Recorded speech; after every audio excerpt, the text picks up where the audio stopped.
पिछले कुछ दिनों से विमानों को बम से उड़ाने की धमकी मिल रही है। अब इस मामले पर सूत्रों के हवाले से खबर मिल रही है कि आईटी मंत्रालय को सोशल मीडिया से डेटा मिला है। फेसबुक एक्स के जरिए सबसे ज्यादा धमकियां आई हैं। धमकी के लिए जो वीपीएन का इस्तेमाल हुआ है और धमकी पर मिले डेटा की जांच की जा रही है। जो सॉफ्टवेयर है उसका इस्तेमाल किया गया है और इस पूरे डेटा की जांच की जा रही है। अब देखिए, विमानों को धमकी देने वाले का पर्दाफाश हो पाएगा, क्योंकि इस बात को आकलन तो कर लिया गया है कि धमकियां कहां से आ रही हैं, सोशल मीडिया से आ रही हैं, लेकिन भंडाफोड़ हो पाएगा ये बड़ी जानकारी। आईटी मंत्रालय को सोशल मीडिया प्लेटफॉर्म से एक बड़ा डाटा मिला है। और डाटा क्या है? सख्त एडवाइजरी जारी किए जाने के बाद हरकत में आई सोशल मीडिया कंपनी। इसके अलावा जो डिटेल मिल रही है, सोशल मीडिया कंपनियों के डेटा का विश्लेषण किया जा रहा है। इसे एनालिटिक्स कहते हैं। एनालिटिक्स अभी पढ़े जा रहे हैं कि होगा क्या। डार्क वेब के इस्तेमाल की आशंका है और देश के बाहर से ऑपरेट हो रहे हैं एक्स और फेसबुक के आईडी, इनकी पहचान की जा रही है। अकाउंट बनाने के लिए फर्जी ईमेल आईडी का इस्तेमाल भी किया जा रहा है, ये भी जानकारी है। आईपी एड्रेस में लंदन और फ्रांस तक की ट्रैकिंग हुई है, इसका लोकेशन का पता लगा है।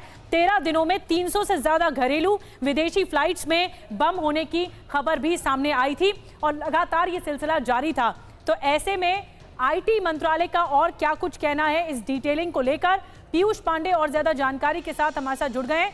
पीयूष, आईटी मंत्रालय क्या इस बात को अब तक ट्रैक कर पाया? क्या ये डेटा मुमकिन हो पाएगा पता लगाने के लिए कि ये धमकियां आ कहां से रही थी, किस आईपी एड्रेस का इस्तेमाल किया गया और इसकी ट्रैकिंग कहां तक पहुंची है?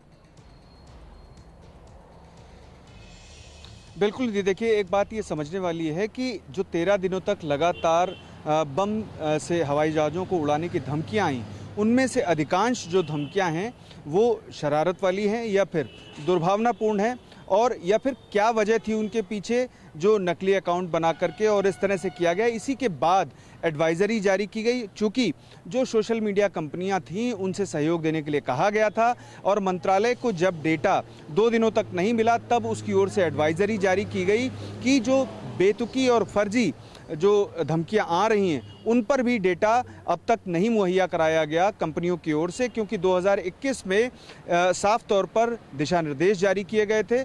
जो आईटी एक्ट के तहत दिशा निर्देश हैं उनमें ऐसा कोई भी अगर पोस्ट आता है तो उसको रिट्वीट नहीं किया जा सके, रीपोस्ट नहीं किया जा सके, ये सारी प्रक्रिया तत्काल करनी होती है 1 घंटे के भीतर जो सोशल मीडिया कंपनियां हैं उनको, और ये नहीं किया गया। इसके बाद ही एडवाइजरी जारी की गई और अब जबकि डेटा मिल गया है तो ये खंगाला जा रहा है कि जो मास्क वीपीएन का इस्तेमाल किया गया है और या फिर जो डार्क वेब है उसका अगर जो आशंका है उसको पूरी तरह से खंगाला जा रहा है।